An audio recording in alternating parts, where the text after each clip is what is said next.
A hyper-realistic, cinematic night scene deep inside a remote forest. A lone camper van is parked in a small clearing, its windows dark except for the faint glow of moonlight seeping through the trees. The atmosphere is tense and unsettling, with the forest shrouded in shadows and mist. In the foreground, the protagonist, holding a dim flashlight, stands frozen in fear just inside the open door of the van, their face half-lit, eyes wide with dread. Outside, a ragged, disheveled middle-aged man with a dusty jacket and mud-caked boots stands unnervingly close, his expression calm but wrong, his eyes not on the protagonist, but scanning the camper van itself with eerie fascination.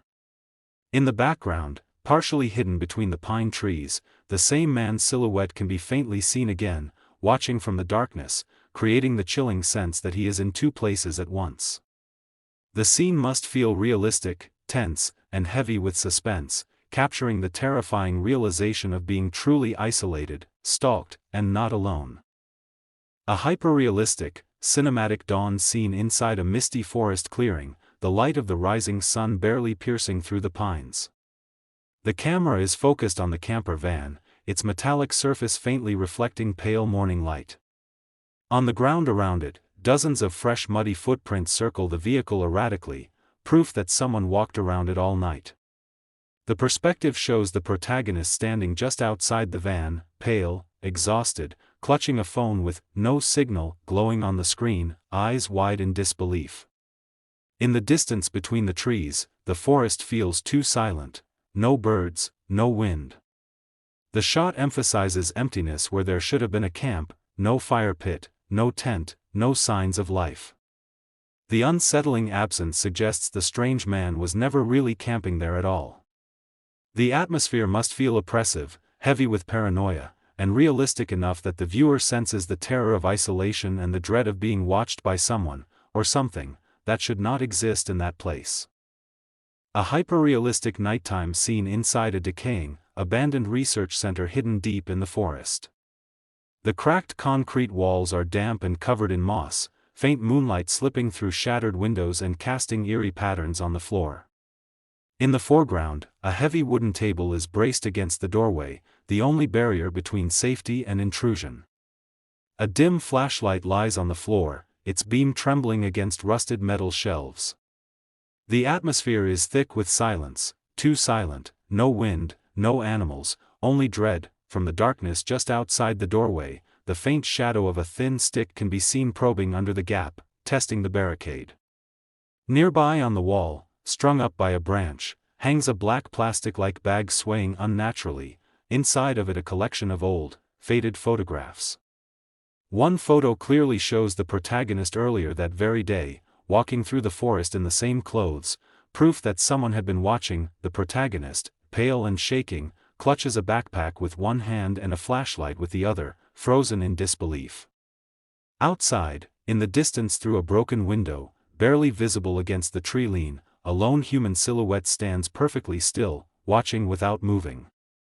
The scene radiates isolation, paranoia, and the terror of being stalked in a place where no one should be. A hyper-realistic scene on a lonely forest trail in northeast Wyoming, late afternoon with the last orange light slipping through tall pines. In the foreground, a weary hiker kneels beside a small camp stove, steam curling from a pot of water.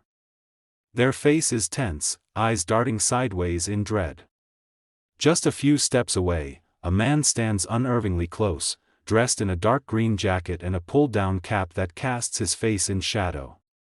His skin looks pale and unhealthy, his eyes strangely vacant, fixed on the hiker with unnatural calm. One hand dangles at his side while the other offers forward a rusted can of food, its lid jagged and half open, the contents inside dark, unrecognizable. His expression is devoid of warmth, lips pressed flat, as if mimicking human behavior but not quite right.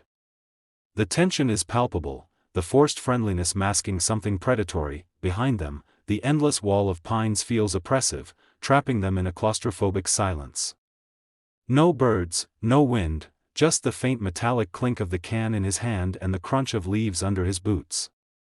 The atmosphere is suffocating, giving the sense that this man has followed the hiker for hours, appearing from nowhere, refusing to leave, watching with the persistence of something inhuman. A hyperrealistic, nightmarish forest scene under a starless sky.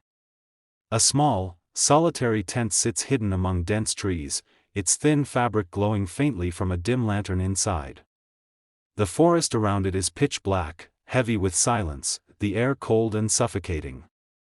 In the foreground, inside the tent, a hiker lies frozen on their sleeping bag, eyes wide, clutching their backpack to their chest as if ready to flee. Outside, just beyond the thin nylon wall, the faint crunch of footsteps can be imagined.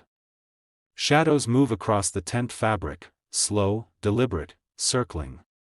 The suggestion of a man's silhouette looms for a moment, the shape of a head tilting unnaturally as if listening, before fading back into the darkness. The forest feels alive with menace, the emptiness amplifying every sound of leaves disturbed, every shift of branches, every step that comes too close. The atmosphere is suffocatingly real: isolation, the fragility of a thin tent as the only barrier, and the chilling thought that someone is hunting, searching, waiting just outside in the endless black woods.